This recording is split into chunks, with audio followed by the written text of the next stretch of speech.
ये है आज की आधुनिक अयोध्या। तो चलिए इसे गहराई से जानने की शुरुआत करते हैं। बस अड्डा। राम मंदिर से 7 किलोमीटर की दूरी पर 14 बीघा जमीन पर 219 करोड़ की लागत से लखनऊ हाईवे पर नया बस अड्डा बनकर तैयार है। Railway station. मंदिर से 1 किलोमीटर की दूरी पर 240 करोड़ रुपए में नया रेलवे स्टेशन डिजाइन किया गया है। भविष्य में अयोध्या से दिल्ली, मुंबई, चेन्नई, बेंगलोर, पुणे, कोलकाता, नागपुर, लखनऊ और जम्मू जैसे शहरों के लिए विशेष रेलगाड़ियां चलाई जाएंगी। हवाई अड्डा। 1450 करोड़ रुपए में लगभग 1300 बीघे में फैला हुआ प्रयागराज हाईवे पर नाके के पास बनाया गया है नया एयरपोर्ट। यहाँ से राम मंदिर की दूरी सिर्फ 12 किलोमीटर है। भविष्य में कई बड़े महानगरों के लिए सीधे उड़ानें उपलब्ध होंगी। घाघरा जलमार्ग। अगर आपके पास अपनी खुद की मोटर बोट है तो छपरा से घाघरा यानी सरयू नदी की सैर करते हुए लगभग 300 किलोमीटर नदी में चलकर भी अयोध्या पहुंच सकते हैं। भविष्य में इस रूट के लिए भी मोटर बोट चलाए जाने का प्रस्ताव है। राम मंदिर। अयोध्या के राम मंदिर की कुल कीमत है 1800 करोड़। पूरी तरह बन जाने के बाद अयोध्या का मुख्य आकर्षण होगा। राजस्थान के मशहूर मकराना के पत्थरों से आकार लेते इस मंदिर की अनुमानित उम्र होगी लगभग 1000 साल। 22 जनवरी को पहली मंजिल का उद्घाटन होगा, जिसमें राम की बाल्यावस्था की मूर्ति रखी जाएगी। बाकी की 2 मंजिलों का कार्य चलता रहेगा। खजुराहो के मंदिरों की नागर शैली के आधार पर इसे तराशा जा रहा है। मंदिर का कुल क्षेत्रफल 156 एकड़ या 251 बीघा है।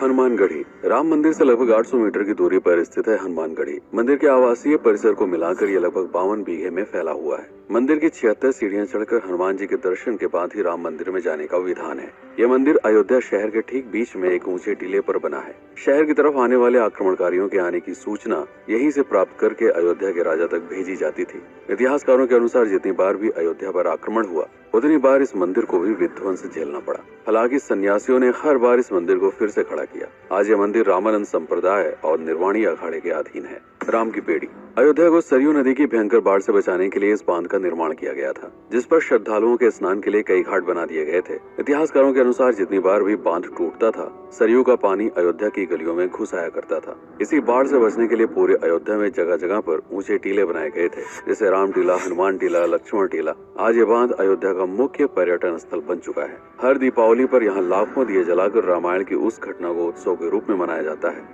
जब श्री राम अयोध्या वापस लौटे थे। अयोध्या के कई बार उजड़ने के पीछे एक कारण इस नदी को भी माना जाता है। हालांकि इसी नदी की वजह से यहाँ पर गन्ने की खेती बड़े स्तर पर की जाती है।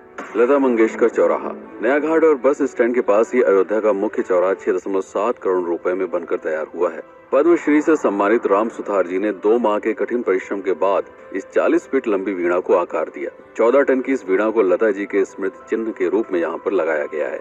इसीलिए इसका नाम नया घाट चौराहे से बदलकर लता मंगेशकर चौराहा कर दिया गया है। धर्मपथ। नया घाट से कुछ पहले सड़क के दोनों तरफ 30 फीट ऊंचे 40 सूर्य स्तंभ लगाए गए हैं, जिसे धर्मपथ का नाम दिया गया है, जो श्री राम के राजकुल सूर्यवंश का प्रतीक है।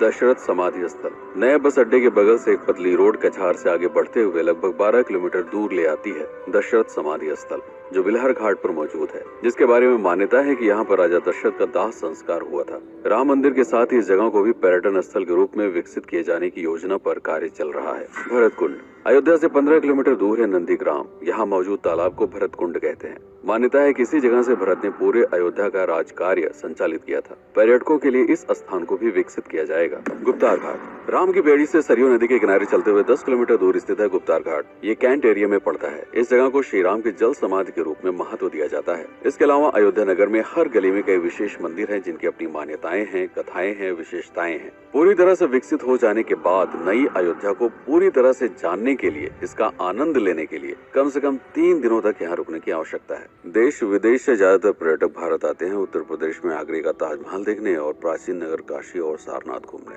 प्रश्न ये है कि अयोध्या घूमने और श्री राम का मंदिर देखने के लिए भला विदेशी क्यों आएंगे, और इसका कारण है भारत में लिखी गई राम कथा की सबसे पहली और प्राचीन पुस्तक रामायण। भारत में रामायण के अलावा कंबोडिया में रीमकेर, थाईलैंड में रामकियन जो कि वहाँ की राष्ट्रीय पुस्तक है, इंडोनेशिया में ककनिक, नेपाल में भानुभक्त रामायण जैसी पुस्तकों में वाल्मीकि की रामकथा से प्रेरणा लेकर इसे अपने अपने देश की संस्कृति के हिसाब से फिर से लिखा गया है।